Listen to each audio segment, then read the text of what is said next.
This is the Battle of Isandlwana, one of the most shocking defeats in British imperial history. A modern army, drilled and armed with breech-loading rifles, is annihilated by warriors wielding spears and shields. How did it happen? In the late 1870s, the British Empire was at its height. Red on the map stretched across Africa, Asia, and the Pacific. London wanted to knit southern Africa into a single confederation under British control. But one kingdom stood in the way, the Zulu nation. The Zulu Kingdom, forged by Shaka earlier in the century, was no mere tribal enclave. It was a disciplined, militarized society with tens of thousands of trained warriors. Its king in 1879, Cetshwayo Compand, ruled a realm of order and fear. He had inherited Shaka's regimental system, reorganizing age groups into fighting units called Amabutho. These were not irregular bands but permanent barracks-based regiments drilled in formation fighting. Sir Henry Bartle Frere, the British High Commissioner, saw the Zulus as an obstacle to his confederation plan. He also saw an opportunity, a quick war to crush the kingdom and open Natal to British settlers. In December 1878, the British delivered an ultimatum to Cetshwayo demanding that he disband his army. It was impossible for the king to comply without losing his throne. In January 1879, British columns crossed the Buffalo River and invaded Zululand. The main invading force, the center column, was commanded by Lieutenant General Lord Chelmsford. It numbered about 4,700 troops, including 2 battalions of regular British infantry, colonial volunteers, and African auxiliaries. With breech-loading rifles, artillery, and rocket batteries, they believed they could brush aside any Zulu resistance. But the Zulus were watching. Cetshwayo had called up his full army, about 20,000 warriors, and sent them to shadow Chelmsford's advance. They were commanded by veteran indigenous such as Ncingwayo Kamahole and Mavumengwana Kandlila. The Zulus moved with secrecy and speed, living off the land, hidden in the rolling hills. They intended to strike when the British least expected it. This collision, an empire confident in its modern firepower and a kingdom steeped in disciplined aggression, would erupt at a lonely hill called Isandlwana on January 22, 1879. Lord Chelmsford's center column crossed into Zululand on January 11. His plan was to march to the royal kraal at Ulundi and force the king to surrender. The column moved slowly, dragging wagons and supplies. At every camp they built a laager, an improvised fortification with wagons and earthworks, but discipline slackened. Isandlwana was a distinctive, sphinx-shaped hill rising from the plain. On January 20th the column camped at its base. The hill gave good visibility but the camp was sprawling and unfortified. Chelmsford, convinced the Zulu army was far away, split his forces. Before dawn on January 22nd, he took about half his men eastward to scout, leaving the camp under the command of Colonel Henry Pulliaine of the 24th Regiment. Pulliaine had around 1,700 men, including 6 companies of the 124th and February 24th Th, 2 guns of the Royal Artillery, some Natal native contingent, NC, troops, and wagon drivers. He had orders to defend the camp, but no laager had been formed and ammunition was scattered among the wagons. Meanwhile, just a few miles away, the main Zulu army was hidden in a valley near the Ngweni River. 20,000 warriors crouched in the tall grass, waiting. Their commanders had planned to attack Chelmsford's divided force the next day. But early on January 22nd, a British scouting party stumbled upon their hiding place. The Zulu regiments rose like a dark wave. Indunas blew horns and waved sticks. The hunt had begun. The Zulu army's tactical system was a masterpiece of simplicity. The main force, the chest, would pin the enemy front. 2 wings, the horns, would sweep around to encircle. A reserve, the loins, waited behind the crest, ready to exploit a breakthrough. Warriors moved at a trot, singing war songs to keep formation. Orders were relayed by runners and hand signals. Each warrior carried a large cowhide shield and an ikwa, a short stabbing spear named for the sucking sound it made when withdrawn from a wound. They also carried a throwing spear and some had captured firearms, but their real weapon was speed and shock. Before battle, they smeared their bodies with fat and wore plumes of ox tails or crane feathers. The sight of tens of thousands advancing in unison was terrifying. At Isandlwana, the Zulus were divided into 11 regiments. The elite Unokenk, Umbanambai, and Ingobamakosi formed the chest. The Umsijo and Udloko formed the right horn. The Inluyengwi and Imbyub formed the left horn. The Uthulwana and Inluyengwa waited in reserve. Each regiment had its own colors and chants. The commanders knew their roles perfectly. In the camp, Colonel Puliane received reports of Zulus moving on the hills. He sent out companies to investigate but underestimated the threat. When Major Anthony Durnford rode in with 500 men from Rorke's Drift, he took command of the Natal native horse and went forward to reconnoiter, leaving the camp's perimeter weakened. British officers believed that with rifles and artillery they could hold any number of spear-armed warriors. But their line extended over a mile, with gaps between companies. Ammunition wagons were far to the rear. The Natal native contingent, African levies armed mostly with spears, were unreliable and nervous. Shortly after 11 a.m., dust clouds rose from the north. Lookouts saw black masses of Zulus pouring over the ridge. The horns of the buffalo were spreading. The trap was closing. Shortly after 11 a.m., a low humming began on the northern ridge. The sound was thousands of voices singing war chants. Then the Zulu army appeared, black ranks cresting the hills like storm clouds. British officers pulled out field glasses and stared. The few Zulus their scouts had reported were now tens of thousands. Colonel Puliane ordered the camp alarm sounded. Companies of the 24th Regiment moved out of their tents and formed firing lines. The two 7-pounder guns were dragged to the front. Mounted volunteers galloped along the perimeter. The air filled with the bark of orders, the jingle of equipment, the click of rifle breeches. At 11:30 the guns boomed. Shells burst among the leading Zulu regiments. Martini, Henry rifles cracked like whips, spitting smoke. The front ranks of warriors went down, but the columns behind kept coming. They trotted steadily, shields forward, spears glinting. The main Zulu force, the chest, pushed straight at the British center. They moved at a run, dropped to one knee, then rose again, a living wave absorbing casualties. For nearly an hour they were pinned by rifle fire. Puliane's line held, pouring volley after volley into the dark mass. Officers shouted, "Independent fire," and soldiers shot as fast as they could load. The Zulus fell in heaps, but their discipline did not break. They lay flat to reload muskets, rolled to avoid shells, and used folds in the ground as cover. The horns of the buffalo began to creep outward, beyond the British flanks. On the right flank, Major Durnford's mounted Natal horse and African auxiliaries tried to check the encircling horn. They fired from horseback, dismounted, fired again, and fell back in skirmish order. For a time they slowed the Zulu advance. But ammunition began to run low. Durnford sent urgent messages back to camp. "Send more cartridges." The wagons were still locked and the system for distributing ammunition was painfully slow. When the mounted troops finally ran dry, they withdrew to the camp. The right flank was open. The Zulu horn swept around, cutting off the line of retreat to the river. By early afternoon, the British center was also running low. The soldiers had fired hundreds of rounds. Boxes of cartridges were stacked on wagons but required special screwdrivers to open. Couriers ran back and forth.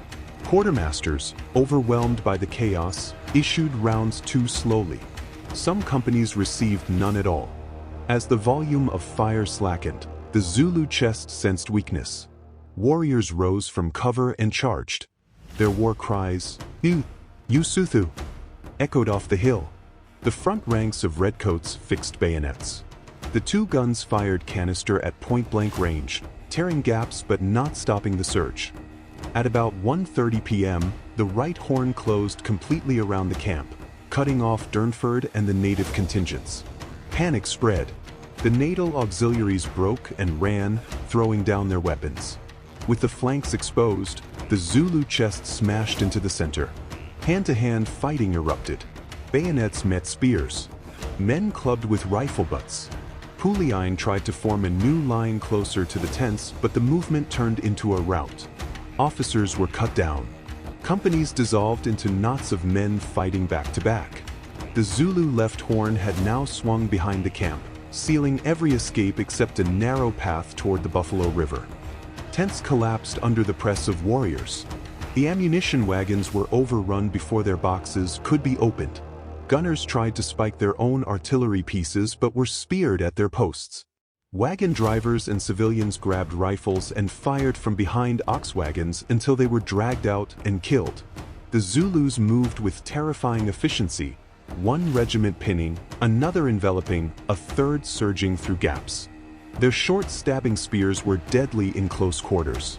They stabbed low, under the ribs, just as Shaka had taught. Within minutes, the British position dissolved into 100 small last stands. Groups of redcoats fought their way to the rocky slopes of Isandlwana and formed rally squares. Sergeant Anthony Clark described the scene later. "We fought like lions, but they were too many. Men fired their last rounds, fixed bayonets, and went down under a rain of spears. A few companies managed a fighting withdrawal toward the river. Durnford's men held a donga, a dry gully, for nearly an hour, firing from cover, until they were overwhelmed. Durnford himself was found later with empty cartridge cases all around him, his revolver still in hand. Near the camp's edge, Colonel Puliyine was killed rallying his men. The regimental colors of the 124th disappeared in the melee. One set buried under bodies, another carried off and lost. A narrow gap remained near the saddle between Isandlwana and a smaller copy. Through it, hundreds of survivors ran for their lives. Zulu warriors pursued, cutting down stragglers.